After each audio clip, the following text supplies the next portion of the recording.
Hello जी। नमस्कार। एक बार फिर आप सभी का स्वागत है हमारे अपने YouTube channel diamond the web learner Hiralal Sharma को। और हम जो डिस्कस करेंगे वो कोशिश करेंगे इस बार की आने वाली इलेक्शन तक 18-20 ट्रेडिंग सेशन है, उस दरमियान क्या स्ट्रेटजी रहनी चाहिए ट्रेडिंग का और क्या करना चाहिए आपको, क्या नहीं करना चाहिए। क्योंकि ये मैं इसलिए कर पा रहा हूँ क्योंकि मैंने 2008-9 के इलेक्शन देखे, 2013-14 के इलेक्शन देखे, 2018-19 के इलेक्शन देखे और 2023-24 में हम चल रहे हैं। वो सब करने से पहले एक स्टैंडर्ड डिस्क्लोजर, किसी भी रजिस्टर्ड एनालिस्ट नहीं है, ये सारे व्यू अपने पर्सनल है और जो भी मैंने सीखा है वो मैं साझा करने का प्रयास करता हूँ। ट्रेडिंग में रिस्क है तो कुछ भी करने से पहले वो आप अपना एक बार जरूर देख लें। लास्ट टाइम जब मार्केट 22,000 से स्लाइटली नीचे था तब कोशिश करके देखा कि कुछ उस जोन में ये ले गए और हो सकता है, और उसके बाद हमने नया हाई भी देख लिया और नए हाई से हम तकरीबन ज़्यादा दूर नहीं है, अभी भी वहीं पर है और बैंक निफ्टी तो आउट परफॉर्म कर रही है एक्चुअली में। लेकिन इस जोन के अंदर क्या करना चाहिए ये मैं इसलिए ला रहा हूँ क्योंकि आज एक्सपायरी हो गई है और अब कल से जो है 6 जून वाला भी एक्सपायरी ओपन हो जाएगी।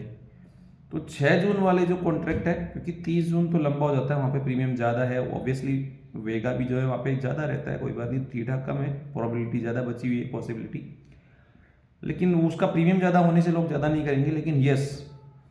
आपने देखा होगा कुछ दिन पहले विक्स का लेवल जो था वो तकरीबन ऑलमोस्ट 10 के नियर था, वो अब 35% बढ़कर 13.5 या उससे भी ऊपर जा चुका है। तो ऑब्वियसली जैसे जैसे इलेक्शन आएंगे वॉलेटिलिटी बढ़ेगी, बट वॉलेटिलिटी बढ़ने का हर बार ये नहीं होता मीनिंग कि मार्केट में फियर बढ़ेगा या कुछ और होगा या वैसे ही चलता जाएगा। तो फियर से उसका कोई लेना देना नहीं है, क्योंकि फियर और विक्स का कनेक्शन तो है, बिकॉज ऑब्वियसली फियर जो है वो ग्रीड से डबल काम करता है, लेकिन जो आपका ये है विक्स विक्स का जो काम है वो एक्चुअली में क्या होता है, वो एक फार ओटीएम कॉन्ट्रैक्ट जो लिक्विड होता है उसके अंदर का जो गैप है उसको डिवाइड करके कुछ निकालने का कॉन्सेप्ट है, थोड़ा आप गूगल कर लीजिएगा। बट जैसे जैसे ऑप्शंस में पोजीशंस बनती जाती है, उनका जो प्रीमियम्स बढ़ते जाते हैं वैसे ही विक्स का लेवल भी शूट अप होता जाता है। तो विक्स का केवल वो है, मैंने आज एक्चुअली टेलीग्राम पे देखा था कि विक्स इतना हो गया तो फियर है, ये वो है, ये कुछ नहीं है, ये बकवास है, इसलिए इस थिंक है अभी तो। बिकॉज आपने देखा होगा कि कोई भी कॉर्पोरेट रिजल्ट आने वाला होता है स्क्रिप्ट में, तो उससे हफ्ता 10 दिन पहले ऑटोमेटिकली उसके ऑप्शंस में जो है पोजीशंस बनने लग जाती है। बिकॉज यहाँ पर लाखों लोग ट्रेड करते हैं, सबका अपना अपना एंटिसिपेशन होता है और वो ऑप्शंस जो है वो आपको एक लिमिटेड रिस्क में ऐसा कुछ देते हैं, तो वहाँ पर कॉन्ट्रैक्ट्स ज़्यादा बनते हैं। जब किसी स्पेसिफिक साइड में ज़्यादा बाइंग या सेलिंग फोर्स आती है तो ऑब्वियसली ऑटोमेटिकली बाइंग ज़्यादा आ रही तो भाव बढ़ेगा, ऑब्वियसली सेलर ज़्यादा कोट करेगा तो ऑटोमेटिक वो विक्स का लेवल बढ़ता जाता है।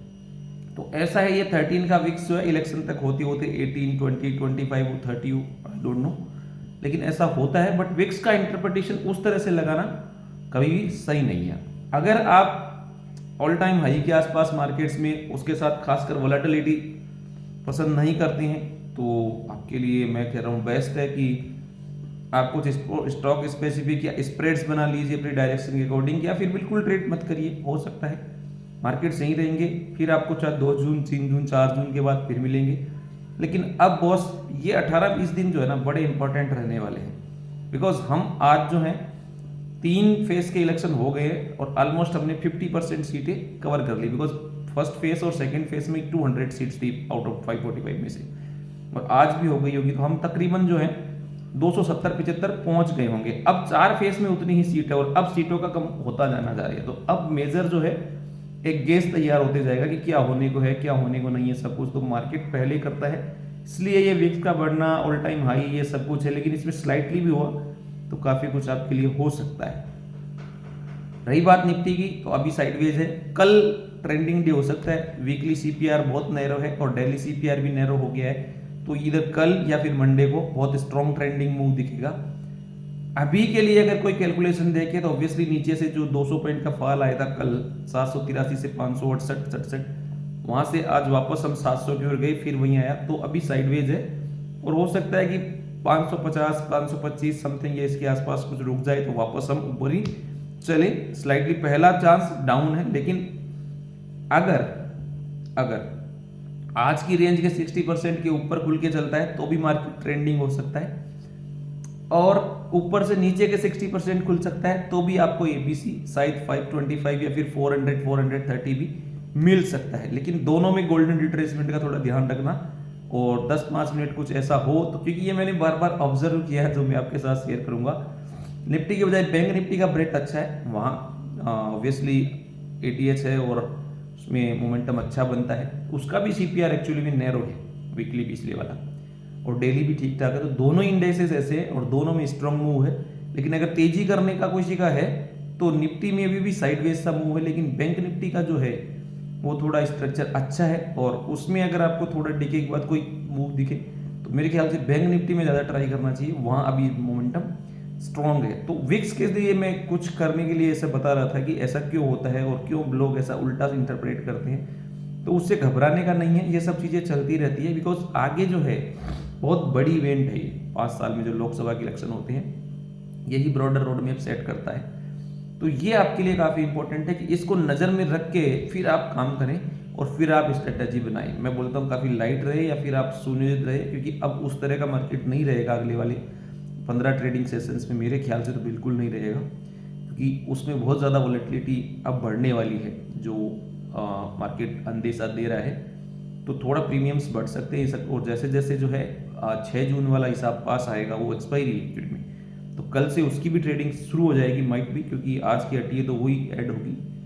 तो क्योंकि हम ऑलरेडी एक्सपायरी वीक वाले ऑप्शंस की सीरीज देख लेंगे, तो ज़्यादातर जो लोग हैं वो शायद उसमें ज़्यादा इंटरेस्टेड, बिकॉज आउटकम तो 4 जून को ही आ रहा है, उससे पहले तो कुछ होना नहीं है। तो वो वाली सीरीज जो है अब एक्टिव होगी,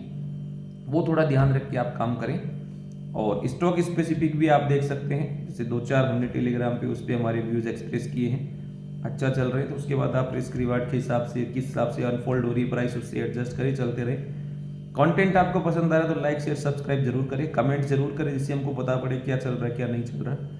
मेरे सारे जो है सोशल मीडिया से जुड़ने वाले हैंडल्स या सब कुछ जो है टीसीटी के रिगार्डिंग, सबके रिगार्डिंग आप मेरे को tctcourse2023@gmail.com पे मेल कर सकते हैं, या मेरे लिंक ट्री एड्रेस से ब्राउज करके वहाँ पे कोर्स ब्राउजर या और सारे सोशल हैंडल्स जो मेरे हैं, अकाउंट ओपनिंग से लेकर आपका टेलीग्राम से लेकर ट्विटर से लेकर सब कुछ उधर हमने एक जगह से आपके लिए